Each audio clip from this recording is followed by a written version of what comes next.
Boa noite. Mais uma vez estamos reunidos, estamos adorando ao Senhor, dando continuidade a esses nossos encontros, e isso é muito bom. É uma oportunidade que nós não podemos desprezar.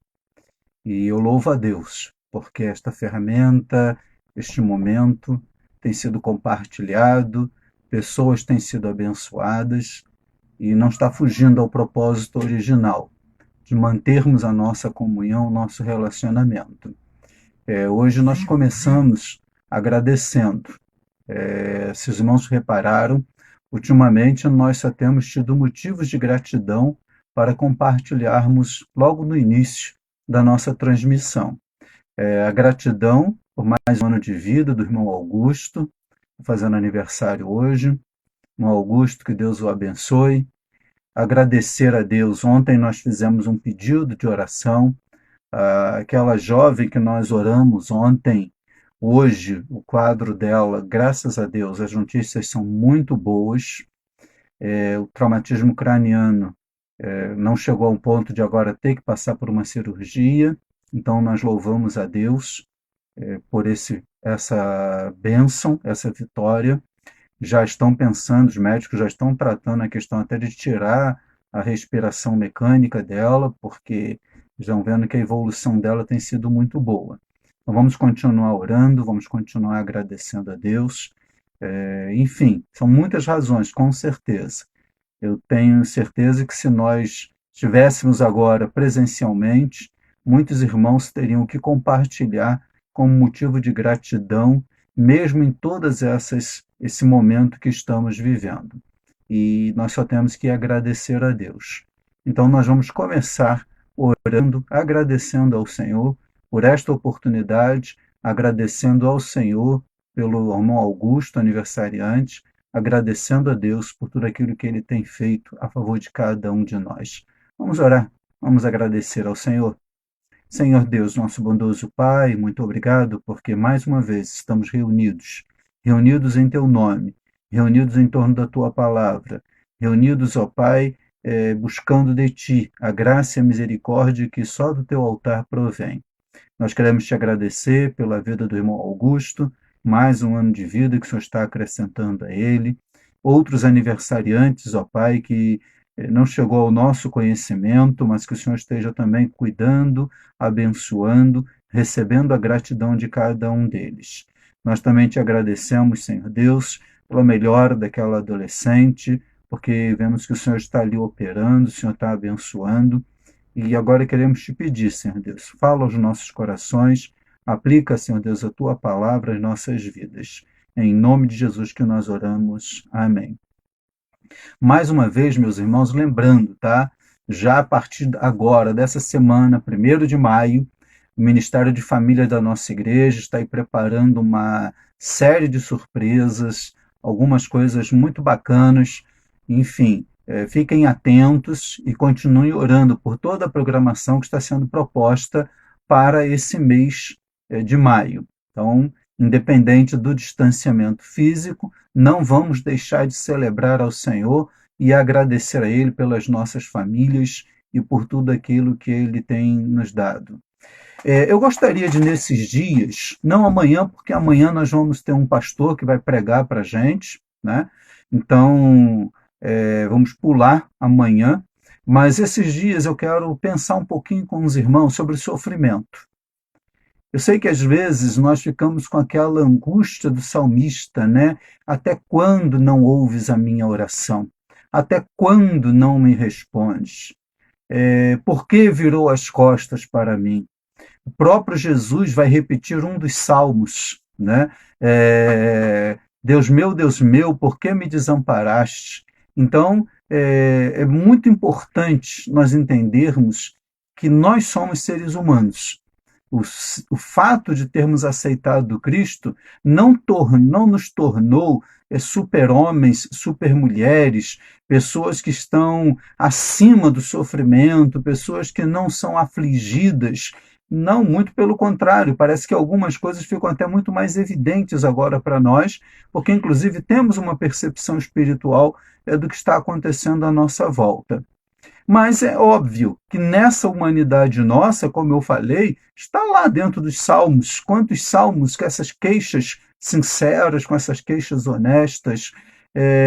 O exemplo maior de sofrimento que nós temos, Jó, na sua experiência, no seu debate com Deus, no seu debate com os seus amigos que foram lá para levar uma palavra de consolo, de conforto, e infelizmente, né, eles mais acusaram do que de fato ajudaram Jó. Então, nós estamos sim, nós somos vulneráveis, nós estamos expostos, nós estamos sujeitos, e o sofrimento está aí. O sofrimento da possibilidade de desemprego, o sofrimento dessa situação demorar mais, e o que, que vai acontecer, a expectativa, como é que vão ser as coisas no próprio recomeço, enfim, tem um monte de coisa envolvida nesse tempo que estamos passando e percebendo, inclusive, isso eu tenho dito em algumas outras ocasiões, uma das maiores coisas que essa pandemia trouxe para o mundo é essa percepção da sua fragilidade. Né? Projetos pararam, sonhos pararam, só ali mesmo na nossa igreja, casamentos foram cancelados, as cerimônias, né, por causa de não poder estarmos ali, festa de formatura, culto de formatura foi adiado porque não podemos estar reunidos, não podemos estar em aglomeração. Algumas coisas podem ser adiadas e outras simplesmente não serão repostas, não vão poder estar sendo recuperadas depois. Então, tudo isso traz angústia, tudo isso traz uma sensação de insegurança muito grande. E aí Paulo vem e nos diz: todas as coisas concorrem para o bem daqueles que amam a Deus. E eu quero pensar com os irmãos, né? Eu quero compartilhar com os irmãos algumas coisas que eu tenho estudado sobre isso, que eu tenho procurado me atualizar, para inclusive poder, no momento oportuno, quem sabe, poder sentar com alguém e a gente poder conversar, a gente poder abrir o coração e minimizar toda essa angústia que é extremamente natural. Enfim, sofrimento é uma realidade. Nós não estamos com uma vacina, com a imunidade contra essas coisas. Não somos imunes ao sofrimento. Vamos passar sim. Ontem mesmo eu disse, temos hoje uma crise, né, de pandemia, tem no país uma crise política que está instaurada, há um medo de uma crise econômica e a coisa sair totalmente do controle, quer dizer, tipo, já estava ruim, então vai ficar pior. Então, fica meio complicado a gente dizer que, não, vamos passar por tudo isso e vai ser numa boa, vai ser muito tranquilo. Não, infelizmente não é tão simples assim. E numa das coisas que a gente começou a procurar, né, se inteirar para compartilhar com os irmãos, tem um pequeno livro de um pastor presbiteriano, Hernandes Dias Lopes. O reverendo Hernandes, ele tem um livro falando sobre a questão do sofrimento, e hoje eu quero começar com alguns princípios que ele coloca ali, que ele chama de questões fundamentais. Então, nós vamos começar a conversar sobre elas. Ele coloca 5 questões. Hoje nós não vamos esgotar todas elas, tá? Mas que fica aí, inclusive, como para você estar anotando, depois você me mandar perguntas, ou quando passar esse momento, nós sentarmos lá no gabinete e a gente poder ir um pouquinho mais profundo sobre essa questão. Tá? É bíblico. Antes de mais nada, e é de uma realidade nossa, da nossa humanidade. Então, o pastor Hernandes Dias Lopes, ele nesse livrinho dele sobre a questão do sofrimento, ele coloca essas 5 questões fundamentais, e a primeira delas é que, é claro, isso é muito óbvio, nós não temos nenhuma promessa na Bíblia de que Deus vai nos poupar do sofrimento. Interessante que, na teoria, todos nós sabemos disso. Eu não preciso ser um teólogo, eu não preciso ser um grande pesquisador da Bíblia, um cara que sabe, né, de Gênesis, Apocalipse de cabeça, saber capítulo, versículo, posição. Tem gente que sabe o número da página da Bíblia onde está aquela passagem. Eu não preciso ter todo este conhecimento para compreender e ver esta realidade. Não há um compromisso, não há promessa de Deus. Nós vamos passar por sofrimento. É consequência direta da desobediência, é consequência direta do pecado. Aliás, um dos patriarcas da igreja, Agostinho, ele faz uma afirmação interessante. Presta atenção no que ele falou. Agostinho disse: Deus só teve um filho na terra sem pecado, mas nenhum filho sem sofrimento. Gente, quando eu olhei essa frase aqui de Agostinho, eu falei, caramba, é checkmate. Não tem para onde correr desta verdade. E eu não preciso citar nenhum texto bíblico. Eu posso, sim, numa exegese errada, numa interpretação errada, dizer ali algumas confissões positivas, distorcer alguns versículos bíblicos, tirá-los do contexto para poder fazer essa afirmação. Mas muito pelo contrário. Eu tenho muito mais clareza na Bíblia sobre os sofrimentos, sobre as aflições, que elas serão parte da nossa existência. No mundo tereis aflições. Eu sempre que falo sobre isso lá na igreja, lá no nosso templo, eu lembro aos irmãos, isso está no plural. Não é uma aflição, não é uma circunstância diversa, são aflições.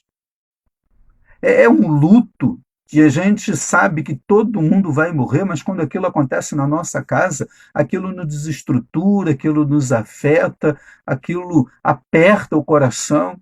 É um desemprego, e aí um chefe de família preocupado, porque ele tem responsabilidades, ele tem compromissos, ele compreende o seu papel, inclusive como provedor, vendo ali, às vezes, a necessidade da família.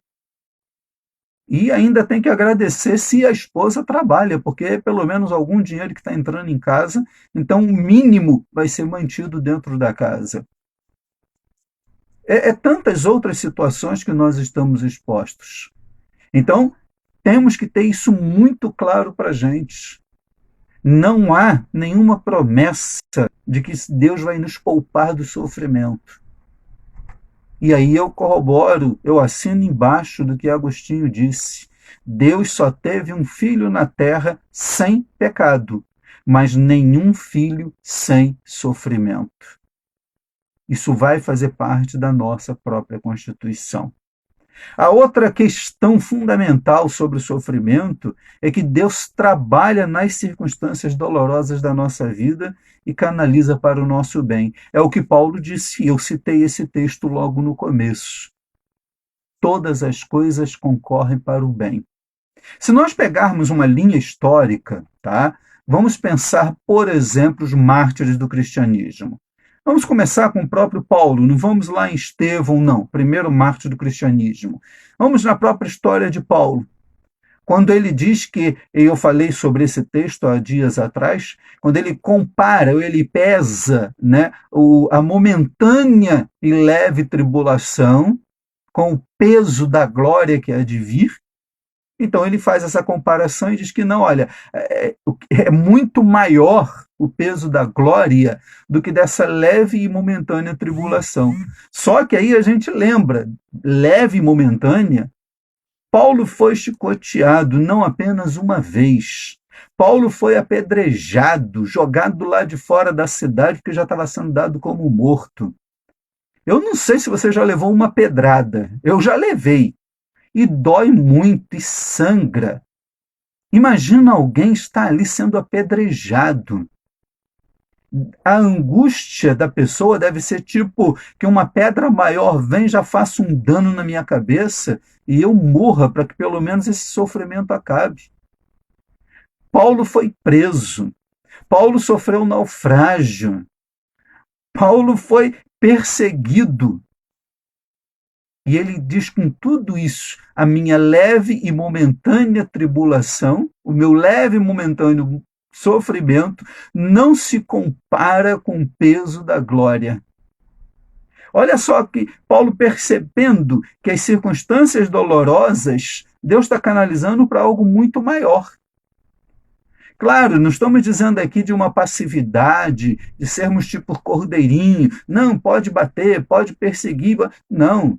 Paulo passou por tudo aquilo, os primeiros cristãos passaram por aquilo e compreenderam que aquilo, inclusive, se era por amor a Cristo, eles glorificavam a Deus. E Deus não apenas trabalha. E aí vem a terceira questão que o pastor Hernandes Dias Lopes coloca, que Deus transforma as circunstâncias adversas em benefícios para nós. E aí voltamos também ao exemplo da própria igreja, ao cristianismo.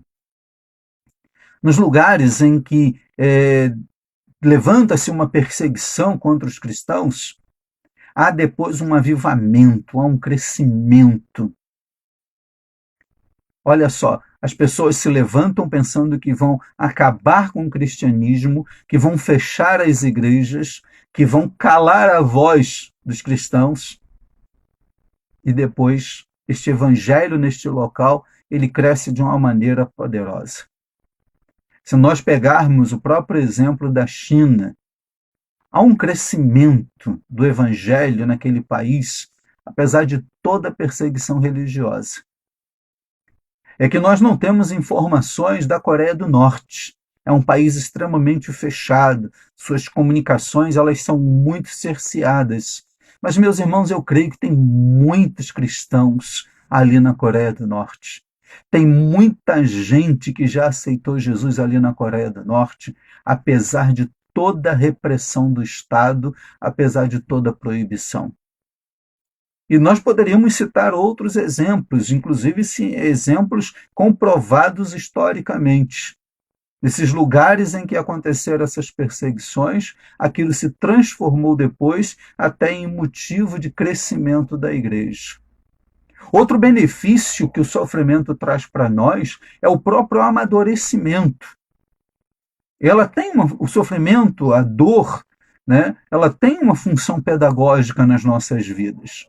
A grande diferença, inclusive, não é o fato de passar pelo sofrimento, é a atitude que nós temos. E aí eu me lembro, né, já falei sobre ele, eu me lembro do próprio testemunho de Jó. A postura de Jó. Deus deu, Deus tirou, louvado seja o Senhor. E não ficou ali de mimimi, não ficou ali, Deus, porque o Senhor matou os meus filhos, Deus, porque o Senhor deixou os ladrões virem tomarem todos os meus bens, Deus, porque o Senhor deixou agora vir essa doença sobre mim. Olha só, se a gente parar para pensar essa sequência de perdas de Jó, o cara tinha que ter surtado, não era para realmente ele estar ali com essa postura, mas a atitude faz toda a diferença. Esse comportamento, né, faz nos lembrar que as pessoas estão sim olhando para nós e estão esperando. Esse crente ele vai agora murmurar? Esse crente agora vai blasfemar? Quando estava tudo bem, quando todo mundo podia sair, quando todo mundo podia ir para shopping, quando todo mundo podia fazer lá as festas, os seus churrasquinhos no quintal, na beira da piscina, quando estava tudo às maravilhas, o mundo correndo naquela normalidade. E aí me perdoem fazer uma comparação, não é forçação de barra não, tá, gente? Por favor, é só uma mera comparação. A Bíblia fala, no tempo de Noé, as pessoas estavam lá despreocupadas. Se casavam, se davam em casamento, apesar de Noé já estar lá avisando, apesar de Noé estar lá construindo a arca, a evidência estava ali de uma pessoa obediente a Deus e a sociedade em volta como se nada estivesse para acontecer. E era o que nós vivíamos há 30, 40 dias atrás. Todo mundo aí com seus planos, seus projetos pessoais, aquela correria insana, né, para poder ter as coisas, para se manter dentro de um determinado posicionamento na sociedade, e de repente tudo isso é sem sentido. De repente tudo isso perde a razão de ser. Compreendemos de novo o valor maior da própria existência, do próprio indivíduo. A vida é muito mais importante. Todas essas coisas são secundárias, não são não são pecaminosas, por favor. Mas nós estamos sim invertendo as coisas, as prioridades. E aí precisamos ter esse momento para, qual o efeito pedagógico que essa pandemia, que esse sofrimento todo está me trazendo? Quando eu olho, inclusive, para efeitos mais práticos, e aí, por favor, nós somos sim seres políticos, não precisamos ser partidários. Mas nós somos seres políticos a partir do momento que nos posicionamos com uma cosmovisão cristã, inclusive. Ou seja, uma visão de mundo na perspectiva daquilo que Deus quer de nós ou daquilo que Deus espera da própria sociedade. E dentro disso aqui, inclusive, é o que Deus está falando. Quer nos ensinar através desse sofrimento. Olha, vocês estavam aí correndo, dizendo que um dia de 24 horas não era suficiente e agora parou tudo. Agora é marcha lenta, é tirar o pé do acelerador, é olhar para as pessoas que estão à sua volta com um outro olhar, com uma outra perspectiva. É tirar o pé do acelerador e compreender que, por exemplo, família. Quantas pessoas sofrendo porque não podem estar com as suas famílias? Eu louvo a Deus, eu estou dentro da minha casa, minha esposa, minha filha, genro, neto, então é uma alegria só. Nós estamos nesse contato, mas quantas pessoas estão sozinhas? Quantas pessoas angustiadas porque essa solidão está pesando muito mais? Quantas pessoas com toda uma carreira pela frente e suas vidas foram ceifadas? E infelizmente ceifadas porque não havia uma UTI com os equipamentos necessários. Quantos profissionais da área de saúde, da segurança, já partiram para a eternidade porque o Estado não foi competente em fornecer a eles os equipamentos necessários? Me perdoem meu pessimismo, né, nesse aspecto. Nós vemos aí tanto dinheiro a título de vamos mandar esse dinheiro para combater a pandemia. E a gente não vê. Esses dias estava falando no noticiário, não sei nem mais quanto tempo foi, porque já tem alguns dias que eu não assisto. Não dá para engolir certas coisas. Mas falando desses hospitais de campanha, tá lá, gastaram-se uma fortuna, está se pagando uma fortuna pelo aluguel daquelas tendas, mas ainda não pode usar porque falta respirador, falta equipamento e falta gente para trabalhar lá. Mas o dinheiro está saindo. O dinheiro superfaturado está indo. Alguns lugares decretando estado de calamidade até 31 de dezembro, como é o nosso município. Será que nós vamos passar até 31 de dezembro com essa crise toda? O que está por trás disso? Então é um momento, inclusive, de atrás desse sofrimento todo, nós pararmos e refletirmos nosso posicionamento político. Quantas e quantas vezes lá nas segundas-feiras e nas quartas-feiras eu pedi aos irmãos, meus irmãos, vamos orar pelas eleições municipais, vamos orar por aqueles que vão compor o executivo do nosso município, o legislativo do nosso município. É tempo, sim, de nós aprendermos e agora aproveitarmos pedagogicamente. É uma circunstância adversa, então agora mais do que nunca, joelho no chão. Agora mais do que nunca, dependência de Deus.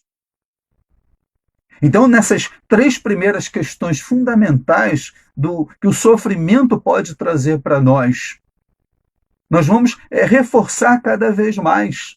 Não há compromisso de Deus, não há promessa de que o sofrimento não vem, não vai chegar a nós.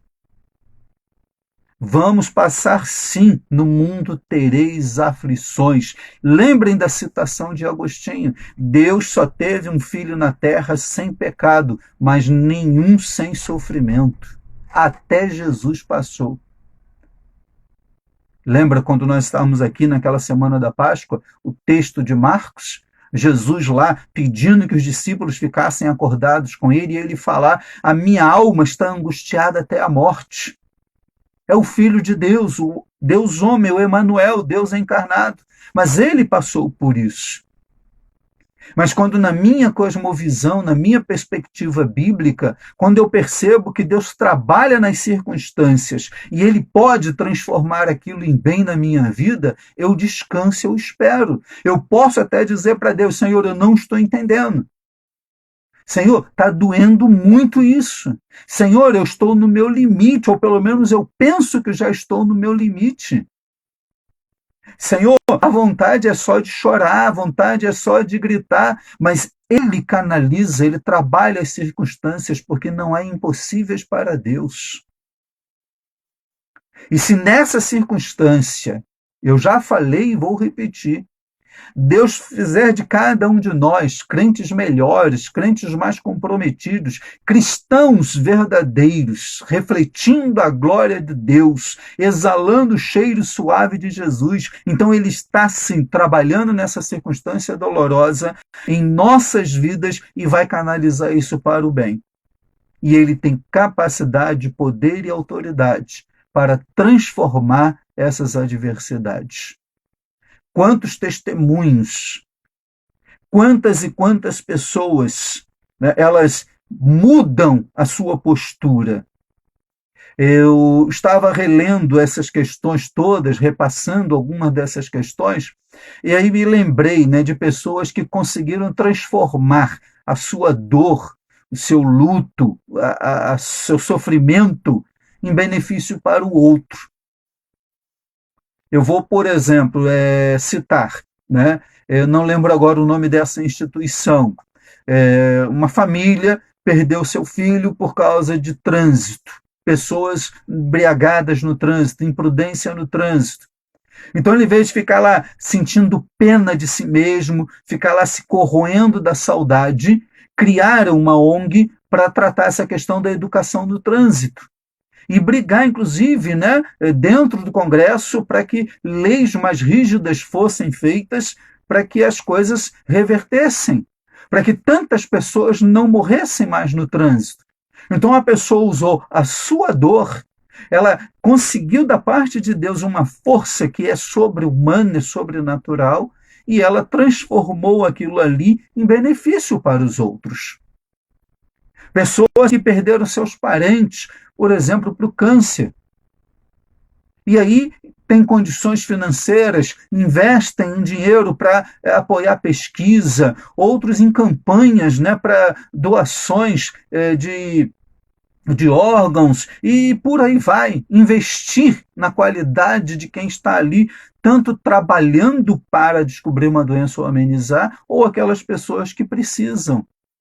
Então é uma coisa assim, nós podemos sim deixar Deus continuar agindo. Agora, tudo isso, meus irmãos, vai resumir numa coisa: no nível do meu conhecimento, do meu relacionamento com Deus. O meu conhecimento, o meu relacionamento com Deus vai fazer com que eu descanse nele. Alguém outro dia, um pastor daqui da nossa região, escreveu para mim perguntando como é que eu estava, né, por causa da morte do meu pai, meses depois a minha irmã, então muito próximo, né, esses dois eventos, e como é que eu estava me sentindo, como é que estava a minha cabeça, meu coração, e eu falei para ele: olha, é só Deus. Tem hora que sim, eu choro, tem hora que sim, a saudade dói muito. Algumas coisas, eu até falei sobre as coisas pequenas, até por causa dessa experiência. Eu me lamento das últimas vezes que estive com meu pai, eu mesmo não bati fotos com ele, hoje eu sinto falta disso. Uma coisa que parecia tão boba, bater uma selfie com meu pai, estar ali com ele, aproveitar aquele momento. Tem algumas com a família, principalmente lá naqueles últimos dias de papai. Minha irmã, Hoje eu estava limpando a memória do celular, tirando lá vídeos, fotos muito antigas. Estava vendo lá algumas fotos da minha irmã. Ela fazendo fisioterapia lá no INCA. A Regina, minha outra irmã, mandou a foto daquele momento e nos alegramos, glorificamos a Deus, porque Cristina estava naquele momento, naquela fase. Então, não tem como a gente não sentir essa saudade, não sentir essa ausência. Dizer que é um luto que já está superado, um luto que já está vencido. Mas o meu conhecimento, o meu relacionamento com Deus me faz aquietar nele, faz-me compreender que realmente sim, todas as coisas concorrem para o bem. Claro que se Deus me perguntasse, quer o seu pai curado? Claro, eu orava por isso. Quer a sua irmã curada, restaurada? Claro, eu sonhava em um dia a Cristina vir aqui em Juiz de Fora, entrar lá no nosso templo e dar o testemunho dela, glorificarmos a Deus. Mas esse conhecimento faz com que o sofrimento, esse sofrimento pessoal, me faça compreender que o Senhor está no controle, que Deus é que pode todas as coisas, que Ele tem o controle e Ele pode transformar essas circunstâncias em benefício. Amanhã, como eu disse, né, é surpresa. Saed ainda há pouco perguntou, né, que pastor, mas é uma surpresa para os irmãos. Eu tenho certeza que os irmãos vão gostar e podem convidar outros, tá, para ouvirem amanhã. Então, vai ser benção. Deus vai usá-lo muito para falar aos nossos corações. É um pastor conhecido da igreja, já esteve pregando ali em algumas ocasiões. Então, os irmãos podem ficar tranquilos, só estamos chamando gente que possa abençoar, né, o povo de Deus. Então, no outro dia, nós vamos falar, na quinta-feira, nós vamos dar continuidade, provavelmente ainda mais algumas transmissões. Não quero esgotar o assunto, quero que os irmãos reflitam, quero que o Espírito Santo trabalhe o seu coração, se você está com esse sofrimento, se a angústia, né, está incomodando, em algum momento aquele bolo na garganta, aquela dor que fica ali no peito, parece que está pressionando, mas lança sobre ele a sua ansiedade, porque ele tem cuidado. Lembra, ele está no trono. Ele tem o controle sobre todas as coisas. Então, que Deus continue nos sustentando, que Deus continue nos amando, que Deus continue demonstrando toda a sua misericórdia por cada um de nós e que possamos descansar no Senhor. Sofrimento vem para nos amadurecer. O sofrimento vem para nos tornar maiores, mais fortes, mais próximos de Deus, mais dependentes do Senhor. A minha intimidade, o meu conhecimento de Deus vai fazer toda a diferença em lidar com o sofrimento. Que o Espírito Santo esteja aquietando seu coração, que o Espírito Santo esteja te sustentando nesse momento, que você esteja debaixo dessa graça e experimentando aquela paz que excede todo entendimento. E é essa perplexidade que o mundo tem quando olha para nós. Passamos pelos sofrimentos, passamos pela adversidade e continuamos e podemos ainda em tudo glorificar o nome do Senhor. Não blasfemamos, não resmungamos, não renegamos a nossa fé. Podemos até dizer sim, Papai do céu, olha, tá difícil, tá doendo muito. Mas aí ele, como um pai amoroso, nos abraça, nos coloca no colo e diz: eu estou cuidando de você. Descansa. E é isso que faz toda a diferença. Meu irmão, que Deus esteja contigo, que Deus esteja no seu lar. Mais uma vez, fique atento, tá? Dia 1º de maio, já as primeiras surpresas do ministério.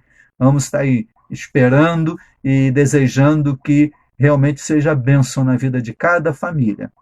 Até amanhã com o nosso convidado Que a graça e a misericórdia de Deus esteja sobre a vida de cada um de vocês. Mais uma vez, irmão Augusto, parabéns, tá? Que Deus te abençoe. E aos aniversariantes, tá? Nós estamos tentando pegar todos os aniversariantes do mês, tá bom, gente? Que aí vamos tentar não esquecer de ninguém. Agora, se a pessoa não dá o nome, não dá a data, aí fica complicado para a gente, tá? Minha bola de cristal, a lâmpada queimou. Então, não tem como a gente adivinhar isso, tá bom? Então, se esquecermos de alguém, por favor, não fique chateado, é porque os dados, então, não estão completos, tá bom? Então, na medida do possível, nós vamos estar aqui lembrando os nomes, nós vamos estar aqui orando pelos aniversariantes, aniversário de casamento também, já que não posso estar lá no domingo chamando vocês para estarem ali no altar do Senhor, vou fazer isso, tá, aqui virtualmente também. Então vamos orar, aproveitando hoje. Então, já que estamos na última semana do mês, já quero agradecer então por todos os aniversariantes desse mês de abril, todos os aniversários de casamento desse mês de abril. Aliás, esse mês de abril fiz também 31 anos de ministério, né? Então também agradeço a Deus por esses 31 anos, mais de 3 décadas, com esse privilégio dado por Deus de pregar o Evangelho, e Deus, apesar das minhas imperfeições e limitações, tem me dado este tremendo privilégio, essa tremenda honra. E agradecer, né, pela paciência de vocês de estarem, né, caminhando comigo nesses últimos anos, desses 31 anos de ministério pastoral. Vamos orar, vamos agradecer a Deus e colocando os aniversariantes e colocando os casais, né, que fizeram aniversário de casamento esse mês no altar do Senhor. Santo Deus e eterno Pai, mais uma vez, muito obrigado por este tempo. Muito obrigado, ó Pai, porque o Teu Espírito Santo é quem abre a nossa mente, o nosso entendimento, e que o Senhor nos dê capacidade, Pai, para lidarmos com o sofrimento, lidarmos com os medos, lidarmos, ó Pai, com as ansiedades. Ajuda-nos, Senhor Deus, a compreendermos o Teu agir, a vermos a Tua mão e elevarmos os nossos olhos. Não olharmos as circunstâncias, mas olharmos para o trono e vermos que o Senhor está no controle de todas as coisas. Mais uma vez, obrigado também pela vida do irmão Augusto, por mais um ano de vida. Obrigado, Senhor Deus, pelos demais aniversariantes deste mês, aqueles que nós citamos, aqueles que, porventura, não chegou ao nosso conhecimento, os aniversários de casamento também. Obrigado, ó Pai, por tudo aquilo que o Senhor tem proporcionado na vida dos teus filhos. Obrigado, Pai, pelos que estão